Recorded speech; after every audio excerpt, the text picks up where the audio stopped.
Good morning, ladies. Before we start, silence cell phones, please. A couple of announcements. I was informed that the automatic door opener does work.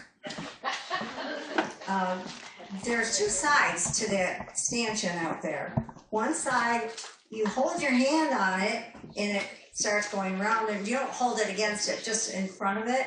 The heat from your hand makes it start to rotate, and you'll see that, and then you can press the lever on the other side and the door will open. So if you're having trouble opening that very heavy door, try doing that. All right? You could maybe practice on your way out. Well, it happened. Snow. And to quote Aristotle, to appreciate the beauty of a snowflake, one must stand out in the cold. I'm sure you all did that. We're currently looking to add to our team for recording. Directions are going to be printed for every person on the committee, as well as training prior to doing any of the recording. Please see Andrea Verdizzi standing near the camera, Joanne Secura also standing near the camera, or Sue Williams, where are you? Sue is right here. If you are willing to give it the old college try, and we need helping hands. The fewer we get, the more people have to, take part in the recordings. But if we get more people involved, then you might only have to do it a couple of different times during the course of the year. That would be very helpful. And as with Zoom, there will be a schedule that accommodates whatever fits your needs and preferences for when you could possibly do that. So please think about that, and please see one of those 3 people.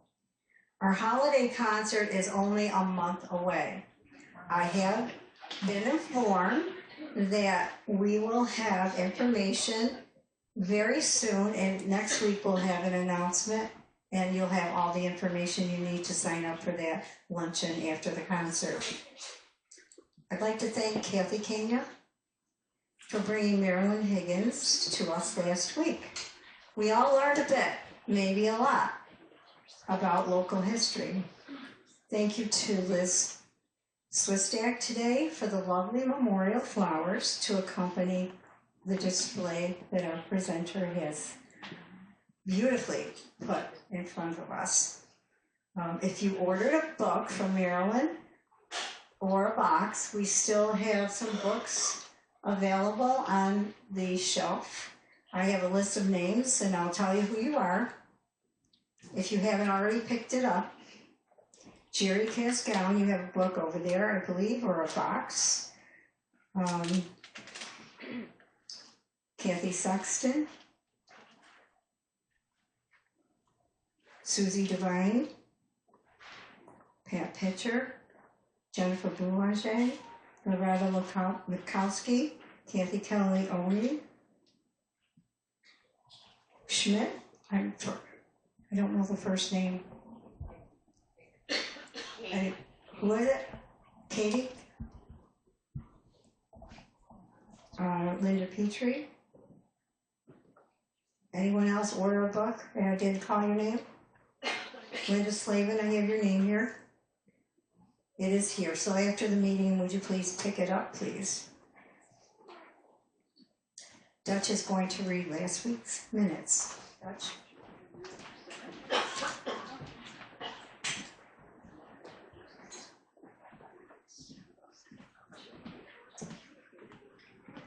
Good morning, all you beautiful little snow bunnies. So, with all the cold nights that we've been having, it made me think of this expression as a 3-dog night. So, it's an expression that originated in Australia with the indigenous peoples. And when it was very cold at night, they would sleep with their dogs to keep warm. And if it was a very, very cold night, they would sleep with 3 dogs. Well, at our house, we don't have a 3-dog night. We have a 2-cat night. The other night, I woke up 3 a.m. and I couldn't move my legs, and I couldn't move my right arm. I go, this isn't good.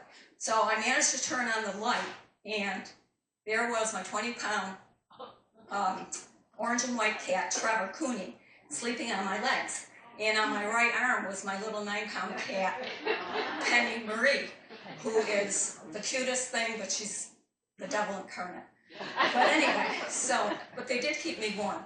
But I just wanted to say that if anybody wants to have a personal 2-cat night at their house, we are taking applications. And Penny and Trevor will be very happy to come over for 2 cans of tuna and 2 squeaky catnip mice. So, okay. Here are the Wednesday morning club minutes from last week, November 5th. President Joan Lomry called the meeting to order at 10:35 a.m. at the Beaches Manor, welcoming both members and guests. She thanked Drama Chair Debbie Mislinski for bringing writer Linda Bidwell Delaney as our speaker on October 20th, and complimented Melanie Spinelli, Peggy Lizeski, and Sue Moses on their outstanding acting skills in the play Clock. Thanks were also given to Karen Fontana for today's lovely floral memorial display. Secretary Glenda Alvarez read the minutes from the October 29th meeting. With no additions or corrections, a motion to accept was made by Linda Davis and seconded by Phyllis Didio. Motion passed with all in favor. Treasurer Linda Berry reported the following for the period October 8th to November 5th. Started off with a balance on hand and after a total of $9,866.57. With total receipts and then total disbursements, we were left with a balance of $10,466.82. Motion to accept the report was made by Nancy Peak and seconded by Carla Till. Motion carried. Membership Chair Sheila Waters introduced new member Carol Manuel. Is it Manuel? Yeah.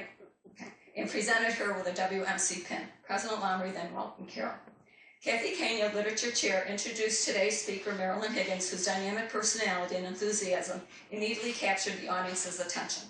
Her love and passion for New York State, especially the Erie Canal Corridor, was evident as she explained the background of her novel, Dreams of Freedom, which she considers her, quote, love letter, unquote, to upstate New York on the 200th anniversary of the Erie Canal.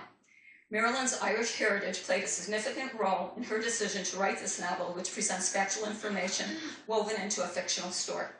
The main storyline centers around Irish immigrant Eileen O'Malley as she searches for her indentured father and kidnapped siblings along the Erie Canal, while joining the abolitionist movement and fighting against slavery in pre-Civil War America. Marilyn firmly believes that history has the power to inspire. In her novel, which has been selected by the organization Central New York Reads One Book as their 2026 community-wide reading experience, as a testament to that power. President Lomry thanked Marilyn for her informative and entertaining program, and then asked for a motion to adjourn at 11:30 a.m., which is made by Marge Palmer and seconded by Carol Fiola. Motion passed. Respectfully submitted, Glenda Alvarez, Secretary. That's it, kids.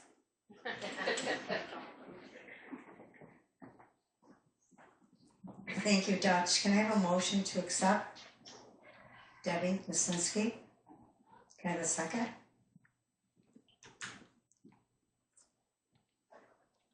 You get that yet? I got that, yeah. Okay. I didn't get the second though. We have a second from Sue Davidson. All in favor? Aye. Any opposed? Any additions or corrections? Okay, minutes stand as read. Sheila Waters is going to come up. We have a couple of new members that we're introducing today. You think only one? Good morning. Good morning. We have Patty Bates introducing Ann Cannell.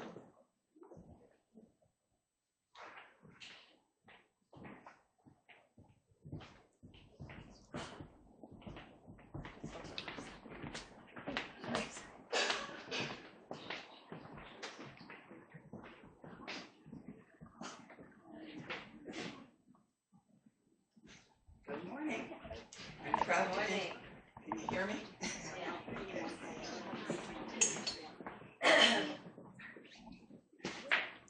Good morning. I'm proud to introduce Ann to the Wednesday Morning Club, although I know several of you know her already for years. She's married to Sam for 37 years, and she has two sons, Ryan and Mark. The whole family are avid SU fans. Anne graduated from Syracuse University, where she obtained degrees in social work and special ed. She has taught at RFA for 30 years. Although she retired a few years ago, she still subs quite frequently. Prior to her teaching career, she worked in social work with Child Protective, not for the faint of heart. As if there wasn't enough, she provided leadership to RFA Student Council. In that role, she attended every prom, football game, homecoming parade, and other school events. In these roles, she has given her life to the service of children. Anne is an avid traveler, having visited 46 U.S. states so far, and also has traveled to Ireland, England, Italy, Spain, and Mexico, and soon to go to Japan. Then, to top it off, she frequents the Y for many of the classes and enjoys pickleball, tennis, and ping pong. So I believe she will be a great asset to Wednesday Morning Club.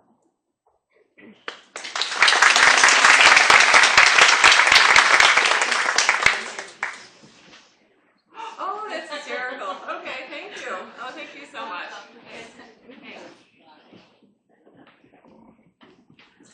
Thank you, Patty, and welcome, Anne. Oh, thank you. There are many quilters in our membership, right? I am not one. I know you keep telling me I can be, but I know myself. Many of you may already know the presenter we have here today. Lewis Carroll wrote, and I thought it most appropriate considering the weather, I wonder if the snow loves the trees and fields, that it kisses them so gently, and then it covers them up snug, with a white quilt. And here to present today's fabric collage quilter is Roseanne Mastrangelo. Roseanne. Thank you. Born and raised in New Jersey, Lynn came to Central New York to attend college in 1976 and has been here ever since. Currently, she lives with her husband, her daughter, and her grandson in Cassville. She began as a teaching assistant and then moved on to being a special education teacher in 2003. Her early hobbies were crocheting and counted cross stitch, but she also loved browsing through fabrics in stores. She just felt she was never good at making clothes. But in the early 90s, she took a beginner's quilt making class at MVCC, and she realized she could plait fabric. So as a traditional quilter, she loved making quilts through piecing, applique, and English paper piecing. Her problem was always starting projects but never finishing them. So she packed away all of these projects in anticipation of finishing them sometime later on, maybe in retirement. She retired from teaching in 2022, and that winter began exploring how to make fabric collages. She never took a formal class, but learned everything from YouTube and reading. She recently taught her first class, Introduction to Fabric Collage, in August, and entered one of her collages in a quilt show. She was amazed and honored when she won the People's Choice Award. I'm so happy and honored to be able to share our day with you, Lynn Brockway. Thank you.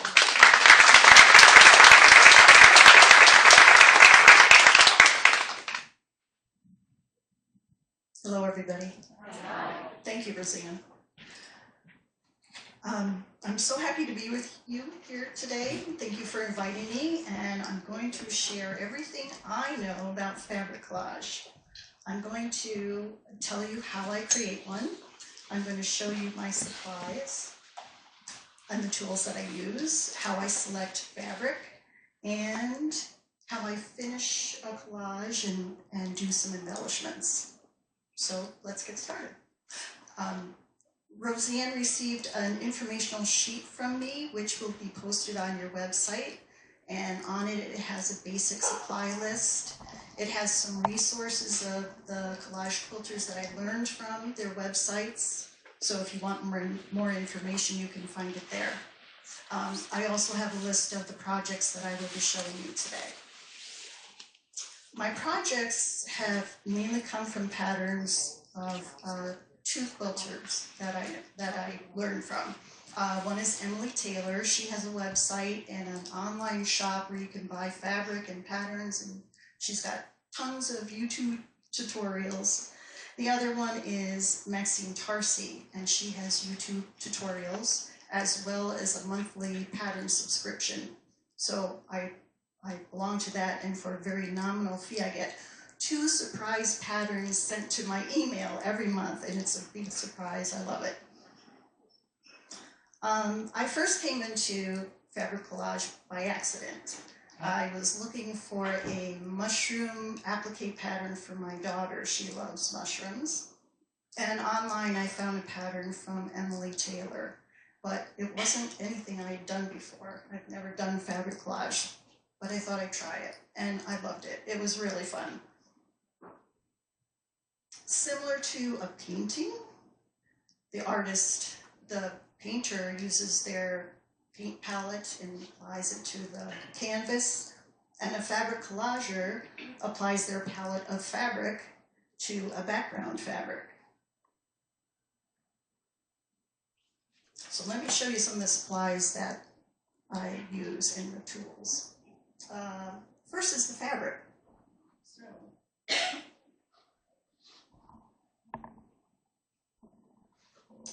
Find a pattern that I like. This is an Emily Taylor pattern. It's the Sleeping Fox, and he is in my Longwood quilt.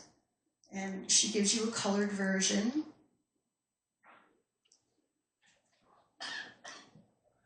And she gives you a gray scale version also. Whoops.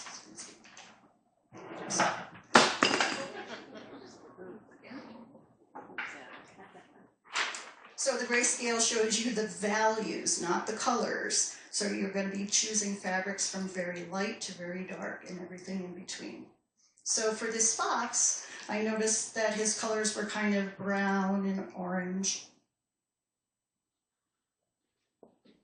And so I pulled, this is just a sample of what I used. I pulled a selection of fabrics and arranged them from very light to very dark. Emily Taylor suggests you have about 15 fabrics as a minimum. The more fabrics, the better. And for a quilter, you can never have too many fabrics, right?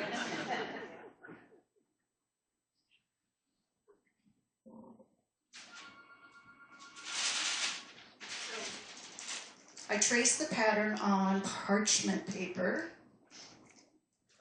Parchment paper is baking paper. Many of you have used it. It's non-stick, which is great. And what's great about it is it allows me to reposition my fabrics anytime I want to until I finally fuse them together. Then you can't move them. The fabrics are backed with a fusible web, and my fabric web of choice is Light Steam Seam 2. It's pretty flexible. It's not terribly stiff. It's a double-sided fusible.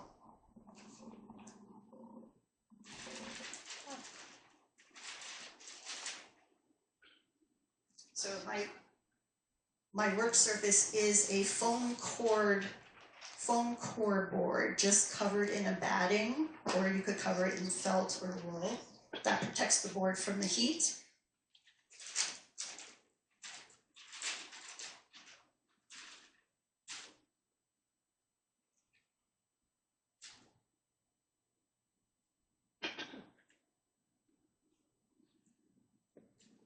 I pin it on my board, then I cut my first piece. I peel the paper off the back of it, and I put it on the non-stick parchment paper. So how is it going to stick? It's activated by heat. And I love this little mini iron because the pieces are so small. It works great. You don't have to lug out your big iron. For cutting, you need a really sharp pair of scissors, and these are small, but they're Teflon coated, pointy, and very sharp. They're Mary Kay Buckley scissors. I love them.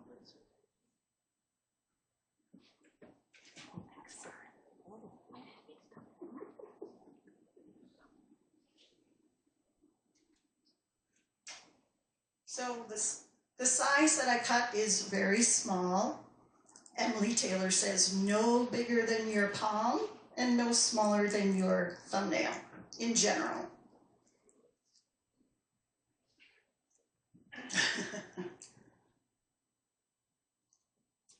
So, you get a lot of scraps and papers lying around. The floor is a mess by the time I'm done. So now I'm going to apply this fabric and we layer it on top of the other one, and it sticks to the first piece so you don't need to use the iron any longer. And then you just build it on the parchment paper.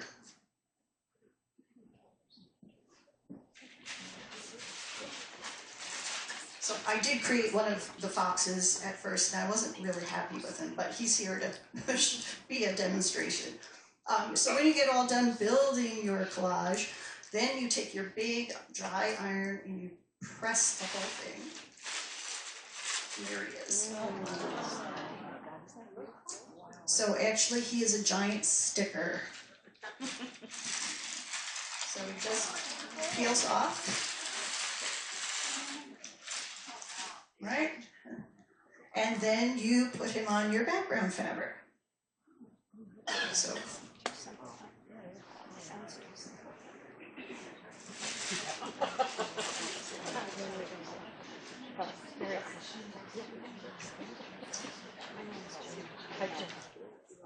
I do use Quilter's cotton fabric, but you can use anything you want, really. I use some specialty fabrics, which you will see in my projects. There is one quilter who used lace to build a life-size polar bear, just out of lace. It's gorgeous. Her name is Susan Carlson. She's on the information sheet. Let's see, people use upholstery fabrics, satin, silks, organzas, corduroy, denim. I've seen collages just made out of denim. Really beautiful. Yes? So you put the fusible stuff on the back of all your fabric before you start cutting out? Yes. Yeah. I usually have like a 6x6 piece of fabric, and then you really don't need too much fabric. Your scraps you can use, right?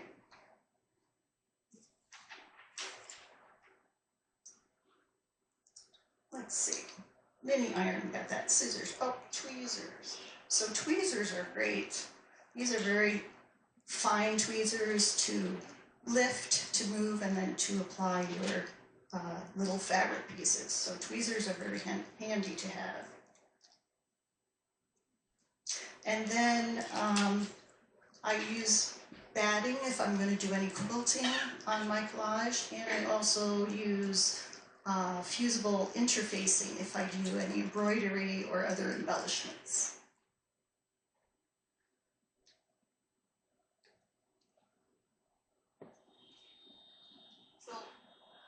I didn't show you my first one. This is Christie's mushroom. Yeah.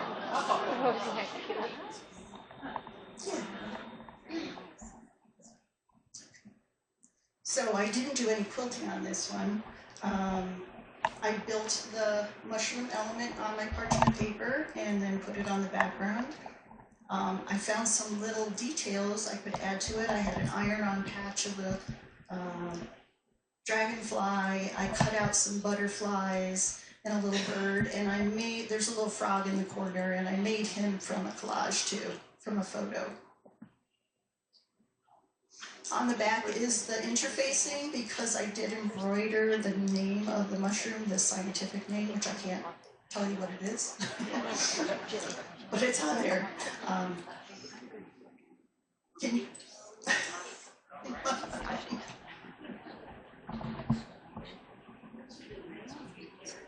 Pardon me? That's the free pattern. So what I did is I reversed the small one, I just reversed it and made it smaller, copied it smaller, so I had two mushrooms. We're in. Right.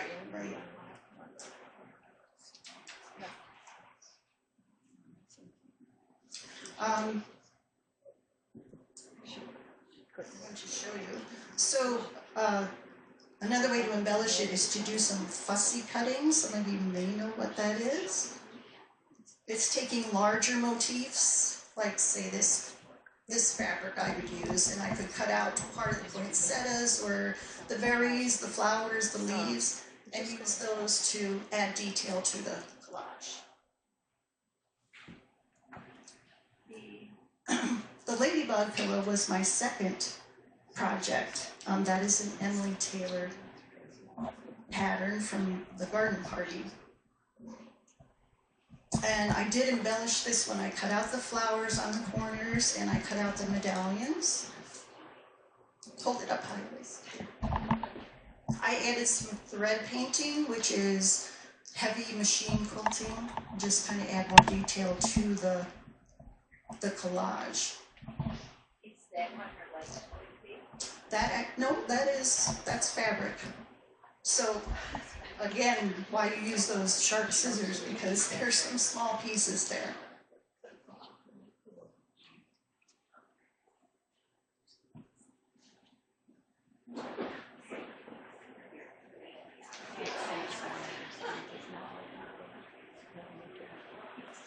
So I made the mushroom for my youngest daughter. My oldest daughter said, now there's one for me. What are you going to make me? I said, well, what do you want? She said, how about a lighthouse? I love lighthouses. So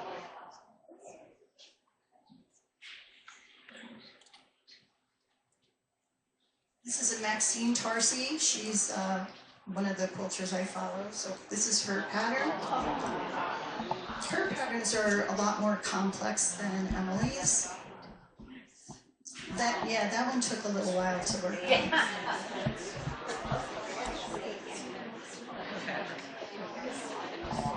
So this one, I let the fabric do the work on some of it. I love paisleys, and I used a paisley for the rocks in the water, some of the paisleys. I also used fabric that sort of looked like waves splashing, and I add some additional thread painting to enhance that. I used special fabrics. I used organza with some metallic in it for the light, make it a little shiny.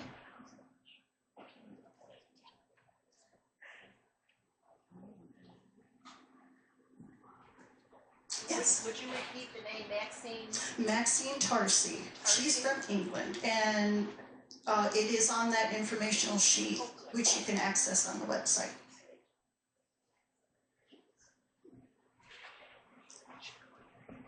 So my daughter's got a collage, and then my grandson said, what about me? So he loves trains, and so I made him a steam engine. This is a Maxine Tarsi one too. Oops. Oh, it's upside down. There you go.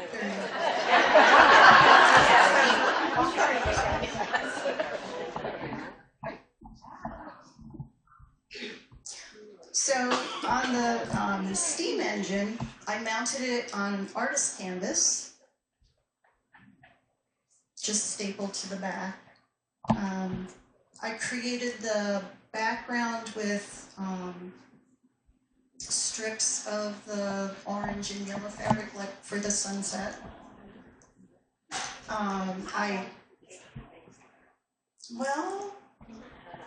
Maybe a month. So not too bad. They can go some of them go really fast, like those ornaments over there, you could do in an hour. So. There's another question. Do you ever layer fabric over fabric to make a different color? I'm sorry, I can't hear the question. Do you ever layer fabric over fabric to obtain a different color? Well, let me tell you a little more about the train. So I did the background, the lower steam, and the ground and rail. And then I put tulle over that. Do you know what tulle is? It's like a very fine webbing, and it kind of darkened it just a little bit. And then I did some back and forth quilting on it. Then I made the engine and the upper smoke and laid it on top. and it kind of gives it a little more shadowy look, like a little more dimension.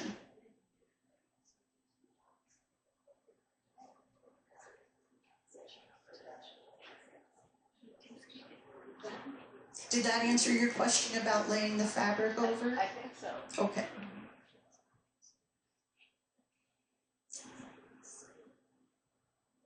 The next one I made was this bee pillow for my grandson too. He loves bees. There's some fussy cutting on that, the flowers and the medallion, and I used special fabric for his wings. I think it was just some kind of iridescent organza. I've never used that, but it worked pretty well. I did a lot of thread painting on it.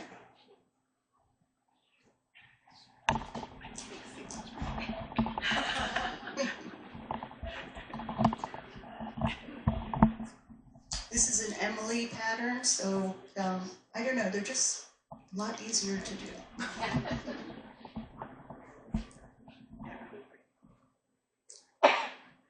For my next quilt, I went back to Maxine.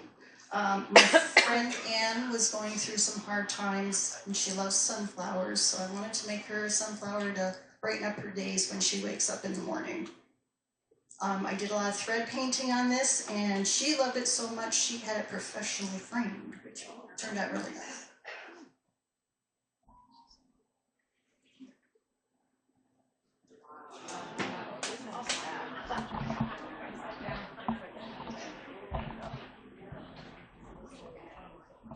So this one has a lot of thread painting on it. And the thread painting is mostly to secure the pieces, but also to give it a lot of texture.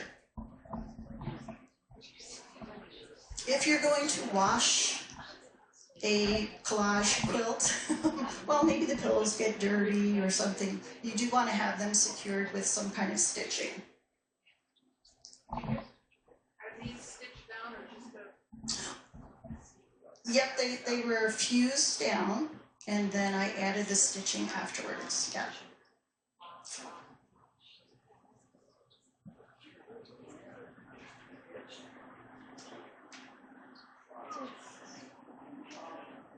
Another one of the tools I use is Inktense pencils. They're like a watercolor pencil, and I use it for shading or adding some color here and there.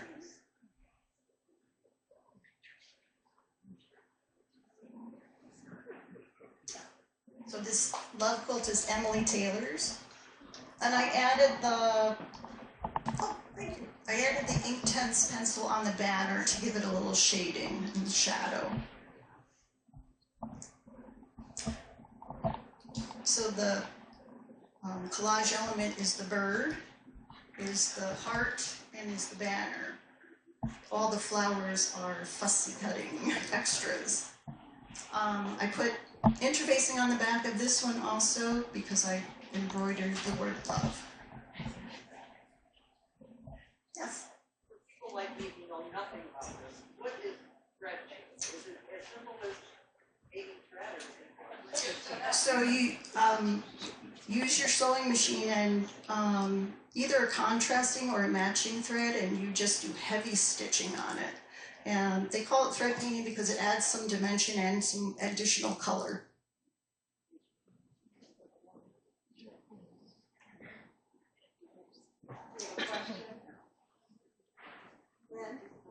Yes, we have a question. Yes. Are you using a 3Motion sewing machine for that? Yeah, I use my domestic machine. I have a Janome 8200, so it has a little bigger throat space, but I don't have one of the big quilting machines. I would love to get one someday, but...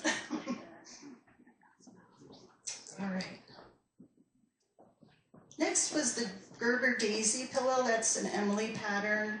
I did a little thread painting and some free motion quilting. There's fussy cutting, and I just added a ruffle, so that was something different.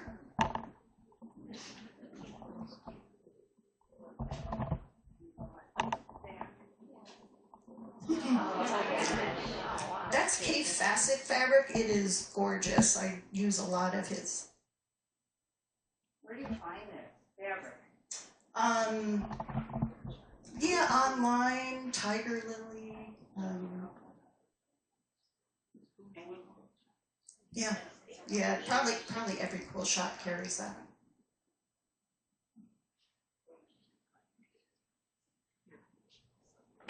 The next one I have for you is a little bigger. It's called Petite Rouge Roosters. It's been laying around my house for a while, and I really wanted to get it finished for today, but it's not quite finished. It's a work in progress. This is an Emily Taylor pattern. The background are panels. I didn't do any fussy cutting on this one, but beautiful panels. Oh.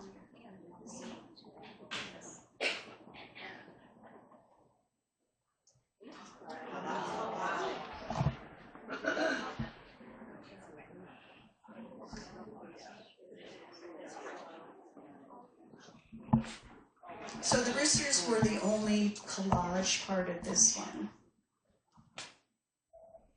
Sorry, it's not done. Yeah, they got it.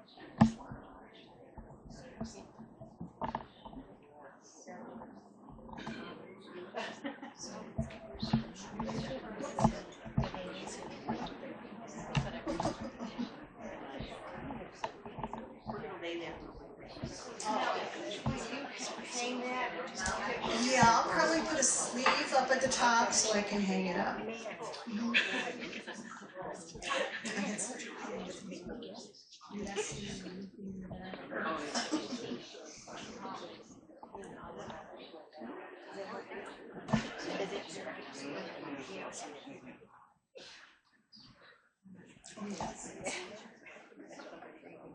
So most fun for me is finding the fabric, the hunt for the fabric.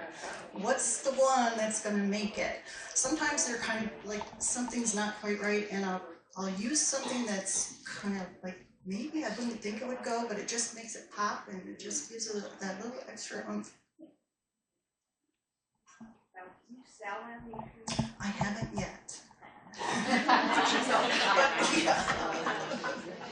There are a couple I can't sell, like, yeah, for my kids, but yeah, I would be willing. So Liz had asked me to come and do a class for her guild, and I was trying to think of something that would be good for beginner learners, and I didn't want to violate any copyright, so I was trying to come up with my own pattern, and I thought about maybe a slice of a watermelon, pretty colors, summertime. So I was looking for photos, and the one I found is not a beginner. It's not a beginner one, so we're gonna have to think of something else. But we'll do the ornaments maybe. But anyways, the watermelon, I found a photo, I enlarged it, and then copied it.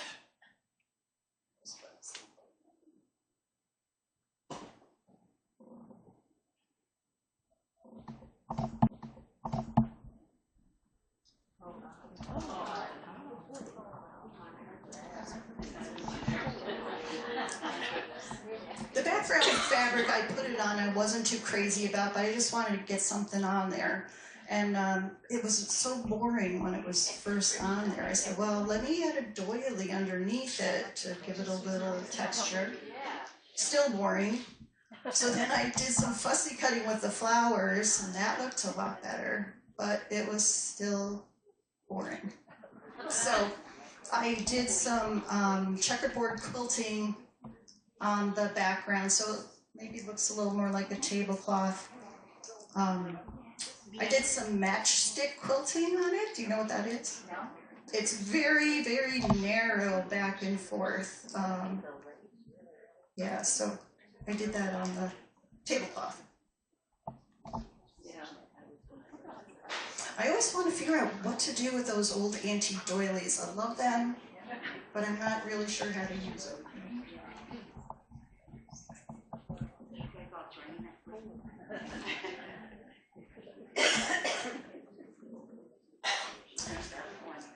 It was coming up on Halloween, and I wanted to do something festive. So I made a jack-o'-lantern. This is a Maxine Tarsi, and it was a devil. I just couldn't get it right. It took me like 3 tries, but I finally was satisfied with it.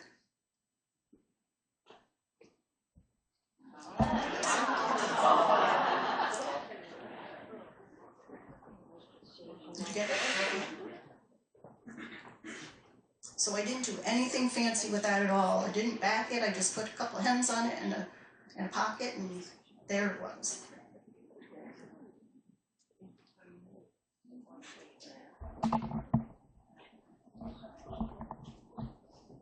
What was your problem with getting, was Good it not? question. The fabrics that I was putting on there just didn't have enough contrast to it. The eyes didn't look right. It just it was giving me problems, but yeah, it looks okay now.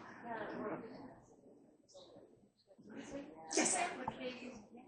You did not stitch around each applique, you just left the applique with your. Yep, it's like raw edge applique. Mm-hmm. Do you do that very often, and does it hold up well? It does hold up. I haven't washed any of them, I don't think, so. But if they're stitched down, you shouldn't have any problem with washing.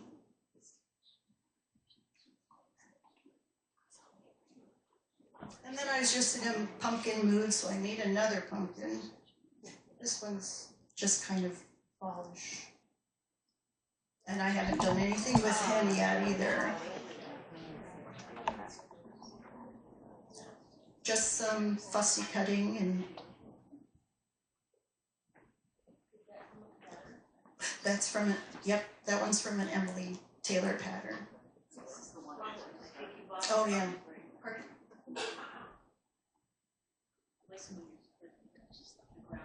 Oh. It's not finished.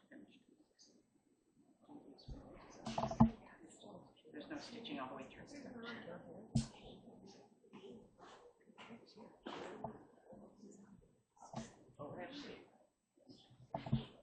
And sticking with the holiday themes, I made a little Christmas quilt. This is an Emily Taylor pattern, and it's a quilt as you go. So you build the collage, you put it on your square, then you put backing and batting on it, and you quilt it and set it aside and do the next block, and then the next block. And then when you're all done, you stitch them together.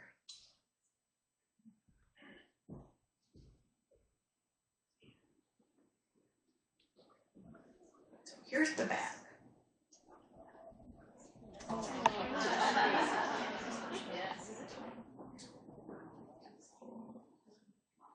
So the wire is yarn that I just couched on there just by hand. And then the front, you can show it. There we go.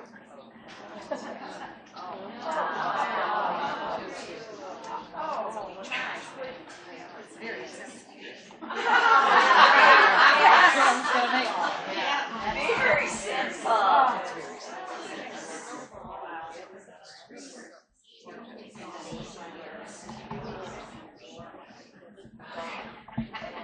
That was a fun one to do.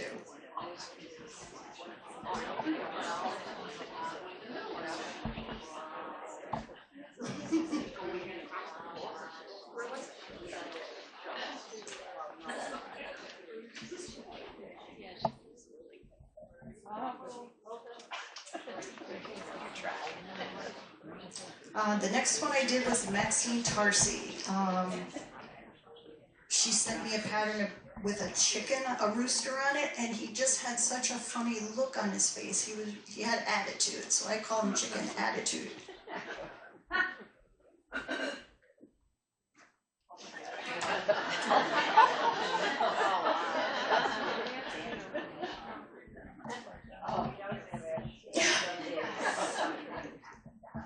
So in this one I wrapped it around artist canvas again, and I part of the collage is wrapped around the side. I like that effect a little bit.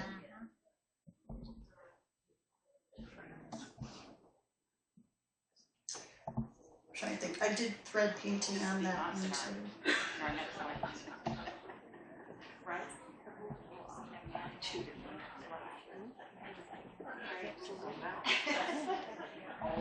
Got 2 more to go.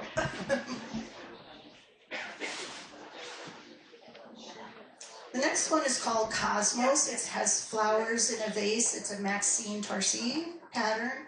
Her vase was solid, and I thought I wanted to make it glass and play around with transparency, and I wasn't sure how I was going to do it. It was okay. It worked out pretty good. My daughter has a good eye for things, and she helped me. She goes, no, not that way, add this, add that. So she really helped this one.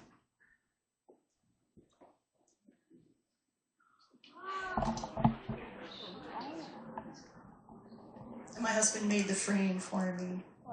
Well, that's too much. He's got to do something. Oh, he's afraid.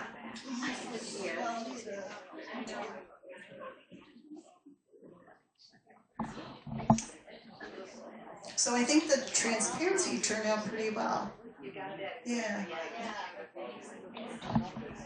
It's amazing how you really can see the face. And well, it's amazing. It turned out pretty good. What's kind of interesting with collage is when you're working on it, you're up close, and just kind of like impressionist painting, when you're close, you don't see the real thing, but when you step back and you look at those paintings, you can see it, the beauty in it. And so stepping back to look at that really helped me too.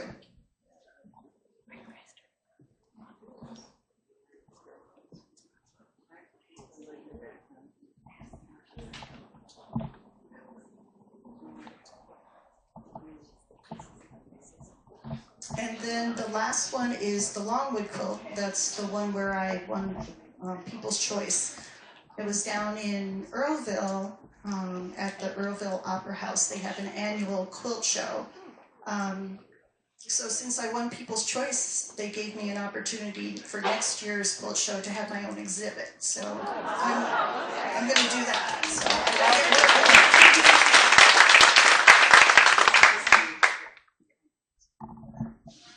So this is an Emily Taylor. This was a block of the month. So she sent me the pattern and then fabric, but I added a lot of my own also. After I got all the blocks done, I made the quilt in halves because I did want to quilt it, and it's so big it would be a little unwieldy on my little sewing machine. So I made half and I quilted that, and then I made the other half and quilted that, and then sewed them together. And with the border, it's like a lattice border. I thought I had it all worked out, but when I put the two halves together, they didn't match up. So I covered them up with the lotus flowers and that.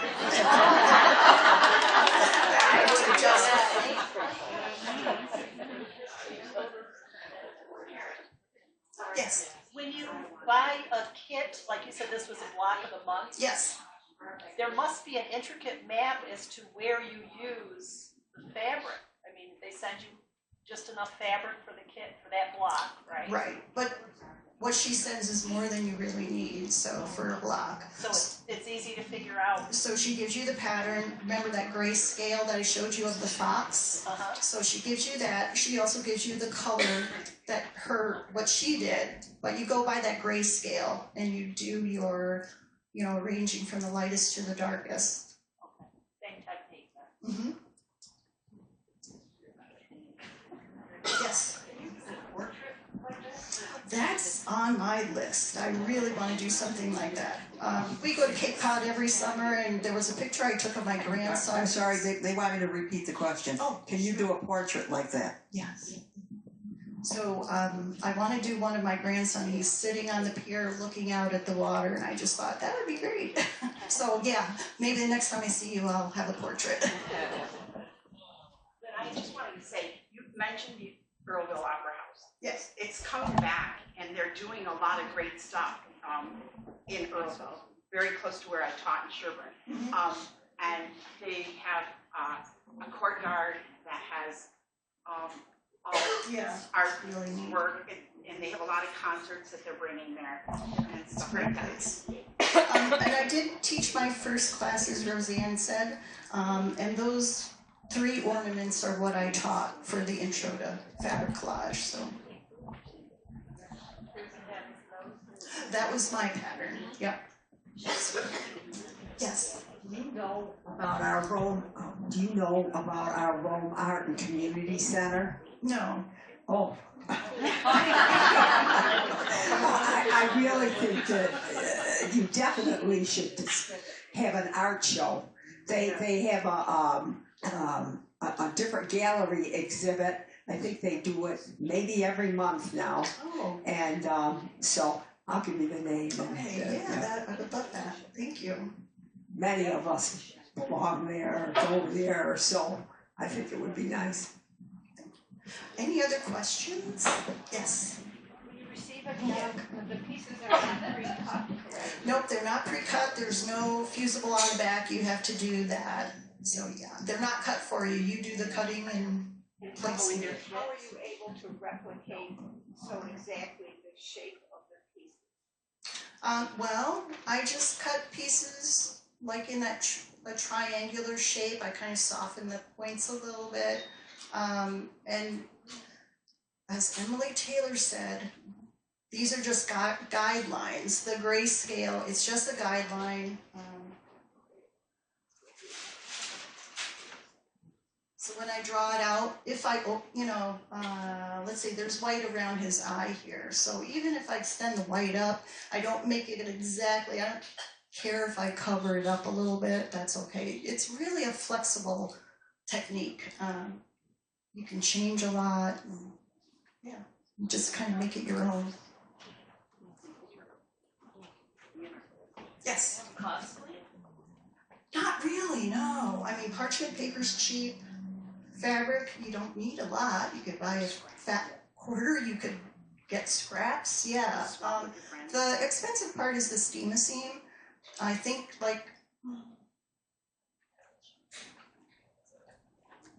this package is about $6. There's 5 sheets in it, but it goes so fast. So I buy it in quantity. I get I get a big roll of it, which is cheaper, but it's expensive. The patterns are I'm trying to think. Emily Taylor, her physical patterns are maybe like $25, but she also has digital downloads which are cheaper, $15, I think. No? No, I'm just saying, from my experience, you want to spend the extra money to get the whole thing. It's not the digital. Because it comes in one big sheet, so they haven't pasted it together. Right. The one that Karen was doing, it's a printed background, isn't it? Is it printed background? I think it's a kit. Okay. I just got the full kit. Oh, okay. All right. I think it's, I think we're right. Yeah, Emily Taylor does have, I can't think what she calls it. Anyway, she gives you the big background, but it's printed, the pattern is printed on the background, and then you just apply your fabric to that. Yes? Your Teflon scissors, what is the lifetime of that? Oh, I don't know. I never looked about a warranty, but they hold up very well. So you're just using them throughout all? Yep, for 3 years, yeah. You got them online? Yes. Thank you. Yep. Yes. Are you teaching another class at beginners? Am I teaching another class? Yeah, like an introduction. Sure. Are you interested? Yeah, I would definitely. Liz and I were talking about it. We were thinking maybe the Rome Library might be. The library, you mean? The art center. Or the art center. Or the art center. Right. They're always looking for people to teach classes. Okay. All right. I'll get the name of the art center. Who to contact. You did great. You did Cassville Library, and that was great. Well, thank you so much for. Oh, one more question. Sorry. Does this devolve anyway? What's the form? Because I look at it and I see the Impressionists. And I just see it devolving from Monet or Manet, something like, Right, and the principle is the same, right? And Yes. you're adding just small dabs of fabric to create the image. Definitely. I mean, it's that beautiful. Thank you. Yeah.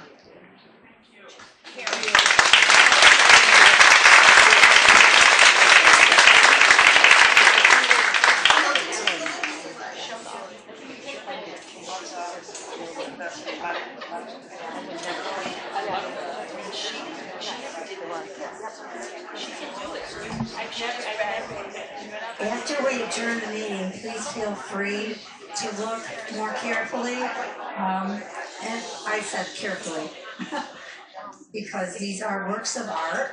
They really are. They're amazing. Thank you so much, Lynn, for bringing this. And I think you have inspired a few people to try this. Again, if you the meeting isn't over, as Marge just said. And I need a motion to adjourn. So can I have someone to give me a motion? Karen Fontana, second Karen Waters. All in favor? Meeting is adjourned. See you next week.